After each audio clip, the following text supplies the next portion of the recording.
Hello everyone, welcome to Apti Plus Academy for Civil Services, the video on daily news and editorial analysis, which I'll be covering from the Hindu and Indian Express. The important news and editorial that will be relevant for the preparation of civil services examination will be discussed in this session.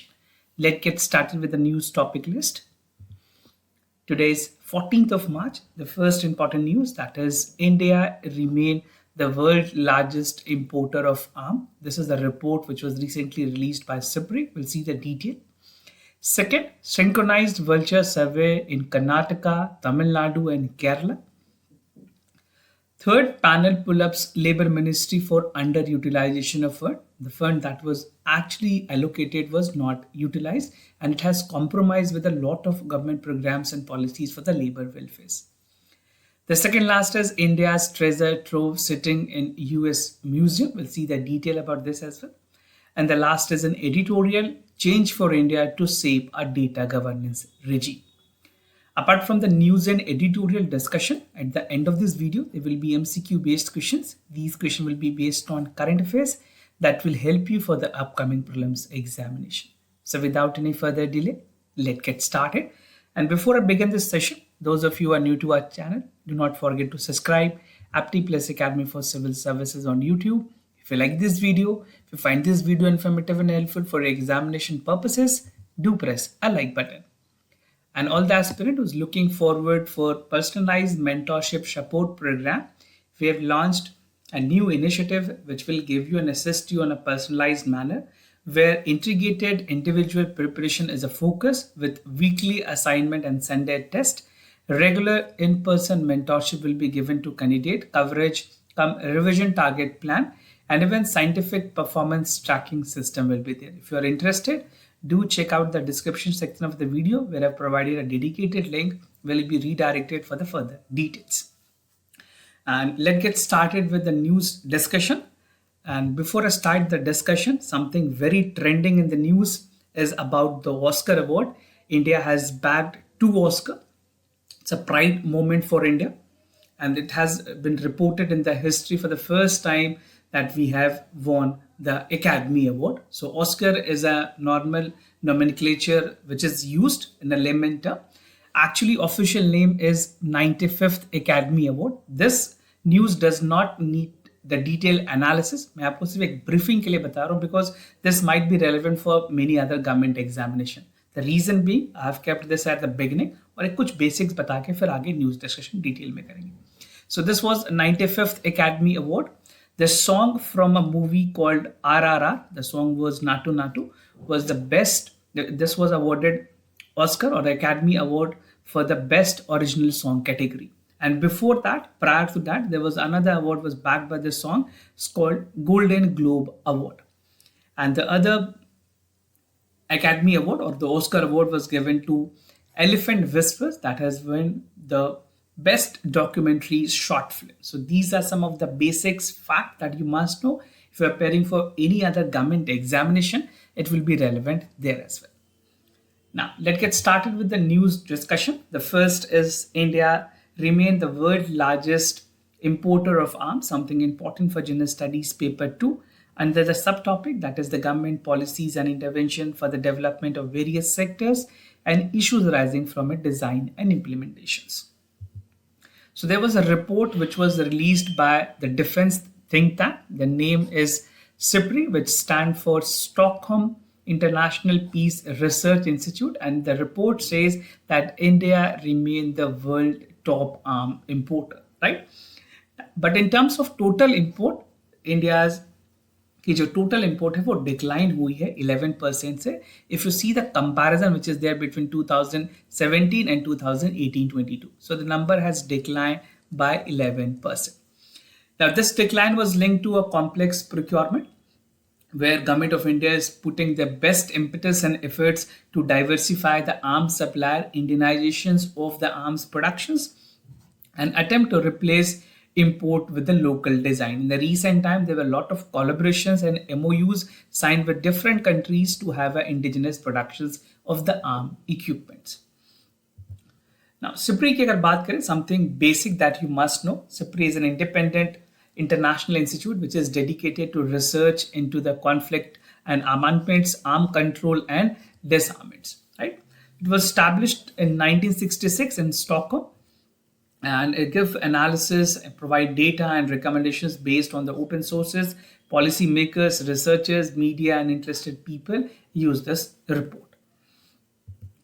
Now, in terms of world largest arm importer and exporter की अगर बात करें, as per the report which was published by Shibri, there are 5 large arm importers which include the country like India, Saudi Arabia, Qatar, Australia, and China. So these are the 5 top importer country which is here mentioned over here. Now, the 5 largest arm exporter include United States, Russia, France, China, and Germany. So these are the bifurcation in terms of percentage. Russia has account for 45% of the total supplies. These are the top 3 big suppliers. France account for 29% and US account for 11%. Now, the report also said that India received 30% of the France arm export during 2018 and 22, and France displaced the US in the second largest suppliers of arms to India after Russia. So this is clearly evident from this information. Now, कुछ और countries की अगर बात करें in terms of import, Pakistan is the world 8th largest importer of the arms, and it has increased by 14% with China as its main supplier. Definitely, China is having a support to Pakistan in terms of arms and ammunition supplies. And France arm export has increased by 44% from 2013-17 to 18-22, with most of this export going to Asian country or Oceania country and even for some countries in Middle East. Now, Russia की share की अगर बात करें, in the recent time, we have seen that the share of Russia, specifically for India, has fallen. So the report categorically highlighted that comparatively for the past 5 years, Russia की जो share है India के supply में वो declining trend पे है. And Russia share of the total India's arm export fell by 64, जहाँ पे पहले 64% हुआ करती थी. This is now at 45%. So there is a reductions because of the strong competitiveness and supplier that India is having the arm supplies with other countries as well. Now, it is said that the United States share for the global arm export has increased from 33% to 40%, while Russia has fell by 22 to 16%. So these are some of the factual information. जिस तरह से आपके exam की जरूरत है, accordingly, if you are writing in General Studies paper 3, then you can quote this, or you are a student from PSI or optional, then you can utilize this data. Now, India's outspent most of the world and its neighbors. अगर बात करें top military spenders की, so United States is the one, followed by China, then India, Saudi Arabia, Russia, Pakistan, and Bangladesh. And these are the share of GDP. अगर US की बात करें, US is expending close to 3.4% of their GDP for the defense procurement, right? So these are the total number for the United States. China 1.7%, India 2.6%, and these are for the other countries accordingly. Even you can take the screenshot for better revision, and if required, you can use this data in the mains paper also. Now, global nuclear weapon inventory की बात करें, जो inventories हैं, as per the SIPRI report. This was the SIPRI report. This is the latest report for 2022, where the reports was there about the total inventory. If you see for United States, these are the number, followed by the country like Russia. Then we have North Korea, China, India, Pakistan, Israel, France, and United Kingdom. Now, reason for high arms export की अगर बात करें India के context, this is specifically in context of India.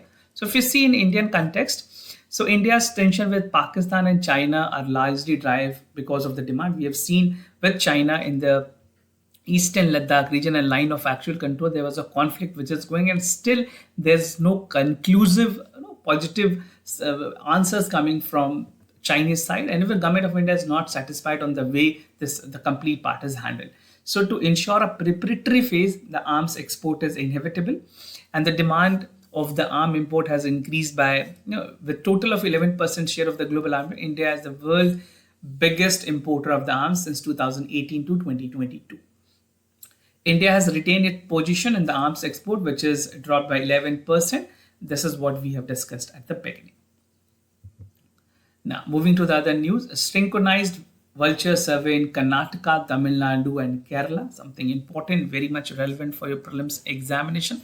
There can be a direct question, right? So this type of news with regards to environment and animal and biodiversity become very relevant. Something important for General Studies Paper 3, another subtopic, that is conservation, environmental pollutions, degradation, and EIA. So this was the first ever synchronized survey which was there along the borders of the state for Tamil Nadu, Kerala, and Karnataka. So you can have a mnemonics that is KTKK, right? And this was conducted between February 25th to 26th, that has spotted a total of 246 vultures. So these were the total number that was reported as per the survey. Now, survey की details में अगर बात करें कितने numbers आए हैं, in Karnataka we have Bandipur Tiger Reserve. So I've told you the total is 246. In this 246, 73 were vultures that were reported from Bandipur Tiger Reserve. Then we have Nagarhole Tiger Reserve where 23 vultures were reported. This was for Karnataka. Now, if you see the part of Tamil Nadu, where Murdumalai has 98 vultures, and Satyamangalam Tiger Reserve with 2 vultures, which include Nilgiris as well, right? So these are the part. And Kerala as like Wayanad Wildlife Sanctuary, including the Nilgiri Biosphere Reserve, account for like total that was seen were 52. So if the question is asked in the examination which particular tiger reserve has most vultures, then the correct answer is Bandipur Tiger Reserve. A total of 76 vultures were viewed during the survey. Now, vulture spotted in survey की अगर बात करें कौन कौन से ऐसे vultures हैं जो spot किए गए, so there was a total of 6 kind of vulture which is there that were spotted out of that. This is 246. जो total 246 में ये vulture spot किए गए. Now, before I tell you the name, I just wanted to give you the complete picture ताकि image से आपको clarity बने. So these are the images. First is wild rumped vulture. This is the highest number, right? So this has the highest number with 183. Then we have strand-billed vulture, Indian vulture. So what you can do, you can take the screenshot so that you can relate with the image, right? So red-headed vulture.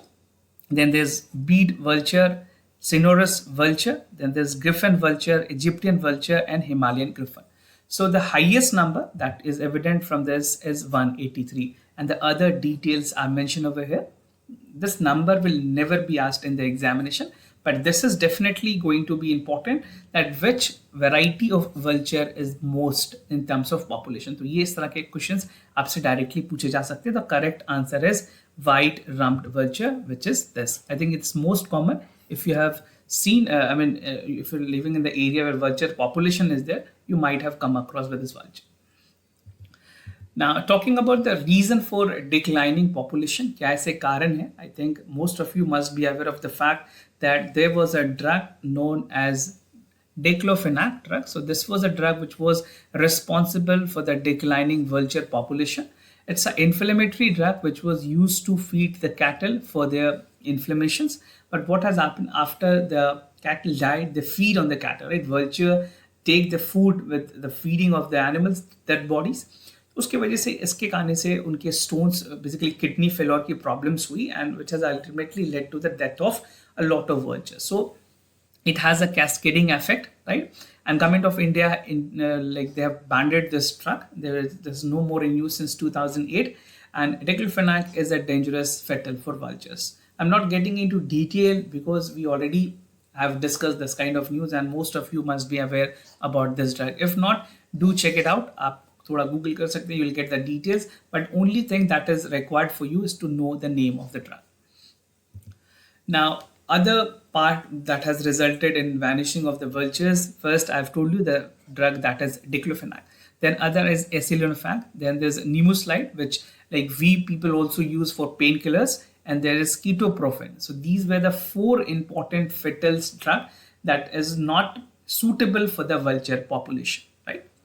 And these are the data for the decline of the population since 2003, 2007, 2011, and 2050. So after government measures, the government ने strict policies ली, उसके बाद numbers थोड़ी कम हुई है, but again there are a lot more things that has to be done.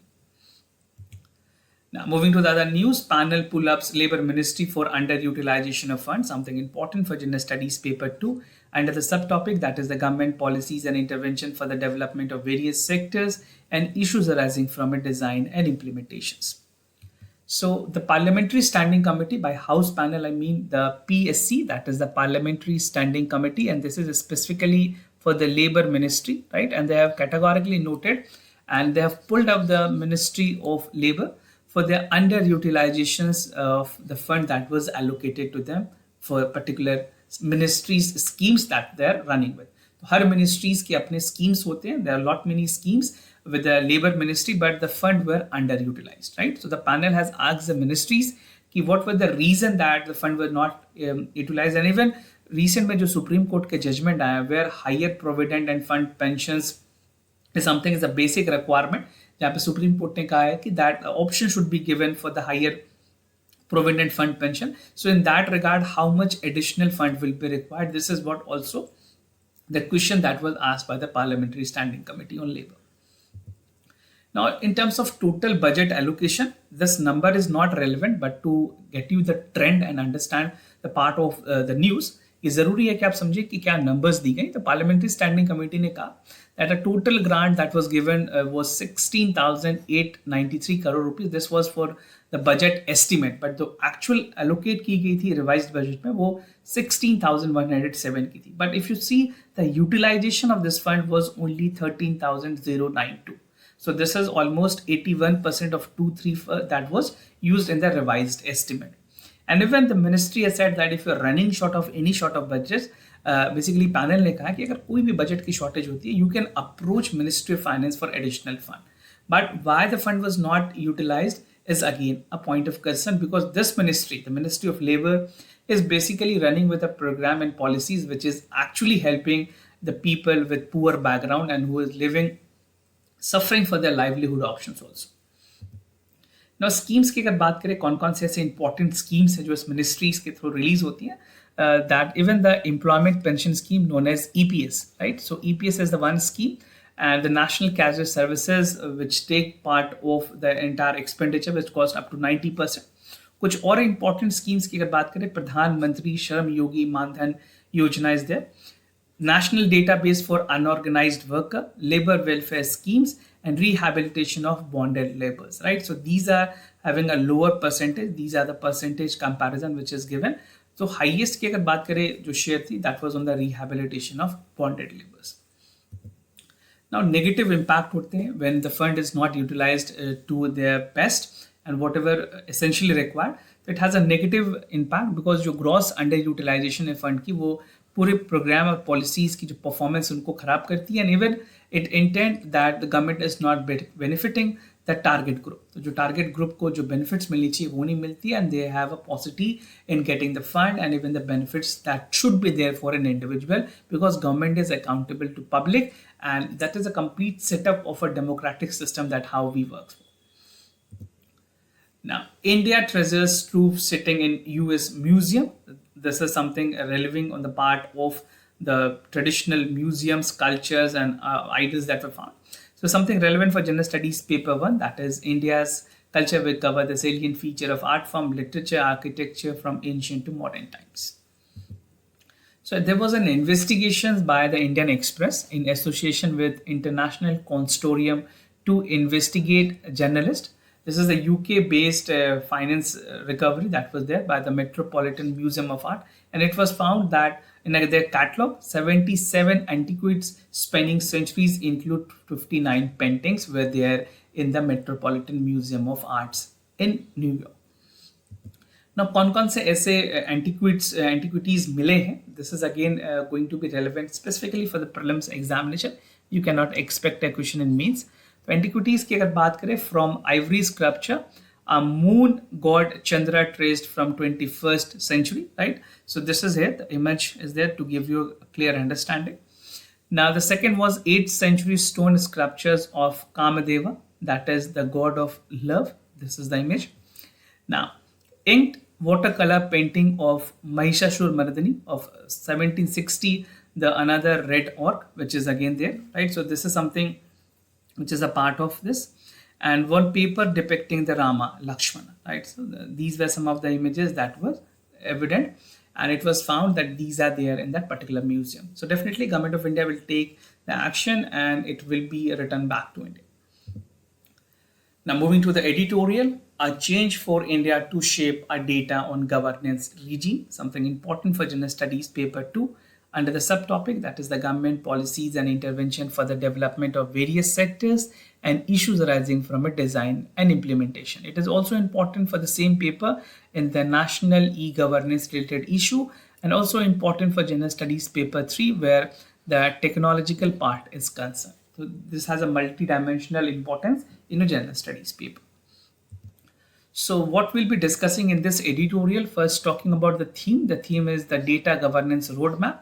The important issues include India's G20 presidency or opportunity, कैसे India इस opportunity को use कर सकती है in forming a data governance with unanimity with the other member countries. Data empowerment and protection architecture, DEPA के बारे में बात करेंगे, उसके क्या क्या concerns हैं, issues with data sovereignty and the way forward. So if you see, India has witnessed digital growth. What a short span में we have come across a milestone where a lot more progress was seen in terms of digital growth. चाहे वो UPI की बात करें, data penetration in terms of technology, in terms of people using technology has witnessed a rapid growth, right? And this has resulted in technology advancement and new governance regime also. Now, specifically in Indian context, India has made a great stride in digital strategy and data governance, but still the right to privacy in data is a concern. Or data governance regulations की बात करें, it's still in a metamorphic phase where government is looking forward to improve the part of overall structure. Now, India has embraced technology digitalization to drive the economic growth and improve the lives of its citizens. Now, specifically, कुछ important points की अगर बात करें जहाँ पे G20 presidency is going to be an opportunity for India, and how and what are the significance. See, G20 is a platform where 20 member countries will be provided with an opportunity to showcase their advancement in digital arena, particularly with regards to data infrastructure and data governance. तो India के लिए भी काफ़ी important forum होगी जहाँ पे India advocate करती सकती है इन सारी चीज़ों की. As the world become increasing digital, G20 the recognition needs to be there, और यहाँ पे international collaborations की ज़रूरत है, and even to address the challenges we need to cope up with the new technologies and the rapid growth of data. Significant progress अगर देखी गई है तो that is there in the sector of UPI, where we have a UPI with many countries. We have UPI with Singapore, we have UPI with Nepal and other countries also. UPI की भी improvement बढ़ी है, and even to a larger extent it will add more countries for a faster payment system. Now, data empowerment and protection architecture की अगर बात करें, this was recently mooted by NITI Aayog, एक draft release की गई थी जहाँ पे नीति आयोग ने इसकी बात की है, which aims for promotions for greater use on data sharing, right? And India has launched the data empowerment and protection architecture, which was consented as a management tool and generated both excitement and concerns about the stakeholders. So this is something, this has a role. के कुछ concerns भी हैं. I'll discuss that on the later part of the video. Now, DEPA, this is known as DEPA, is a potential to improve the data protection and privacy, and even to control the use and sharing of the personal informations, right? And DEPA is going to help to build digital technology and data governance in the country. But इसके कुछ और concerns भी हैं. Now, in terms of concern, first risk is associated particularly with the data, specifically in terms of security and privacy, where data privacy we do not have any specific rule. अभी recent में digital media ethics code को लाया गया, but again that is not sufficing the need and complete format of the data privacy. Now, if the consented management tool is not properly implemented, there's a risk for personal information that can be misused or misappropriated. Additionally, कुछ और concerns की अगर बात करें, there is inconsistent across the jurisdiction that could undermine the effectiveness and create confusion among the citizens. So, functioning, adjudicating authorities, grievance resolution is something very important. Now, इसके realizations की benefits की अगर बात करें, in terms of DEPA, there will be minimized risk, and it is important to implement the in transparent, consistent, and secure manner. So if it is implemented, it has to be implemented in full spirit, considering the fact that all component concerning the stakeholder should be taken care of. Another issue is the ownership and the governance of data that is generated to collect the information and health and agriculture. Recently, we have seen there was a data, अगर बात करें AIIMS की, all India institute of medical sciences, यहाँ पे उनके computer system को, servers को hack कर लिया गया था और बहुत सारे important datas basically they were wiped out and taken by the process. So these things are very important. The concern must be addressed through a strong and robust data protection regulation. The development of ethical and responsible governance practices, as well as effective and accountable oversight mechanism, should be taken care. Now, using of data, issue of data sovereignty की अगर बात करें, data sovereignty is very important. By term sovereignty, I mean that this refers to a principle that the country has a right to control, store, and utilize the data within its boundaries. So within the ambit, it would be utilized, and also to inform the self-determination over the citizens' data. और India के context में बात करें, the India Data Management Office is a step forward where it will be looking forward with data sharing and data governance at the global level also. And IDMO expect to oversee the coordination with the implementation of India's data strategy, जहाँ पे data governance improve की जाएगी, ये ensure की जाएगी that countries align with the value and priority. And these alignment with the data sovereignty will also help countries to strengthen the security system and improve overall part of the data privacy and data management. Now, in terms of way forward, it is important to navigate the middle way between the restrictive data sovereignty and limit the data flows, which is there for the purposes. And government must expect and protect the fundamental right of an individual. The right to privacy is something very important and pivotal in this context. Right? This requires the development of clear, transparent, and accountable data, government policies and regulation, as well as invested in necessary digital infrastructure. The crafting of countries' data infrastructure must enable secure, more egalitarian, and trustworthy future for all. So if these all points are taken care by the government, stakeholder, and even for the implementers, this will help to get its full potential. And even जो India के road map है उसे achieve करने में बहुत हद तक मदद मिलेगी. So if you're writing, if you're concluding your answer specifically in mains, these are all important points that you can take a note of. Now, moving to the MCQ questions of the day. Before I proceed, just to tell you the answers of yesterday questions, that is for the Monday. The correct option for the first question is D. For second question, the correct option is A.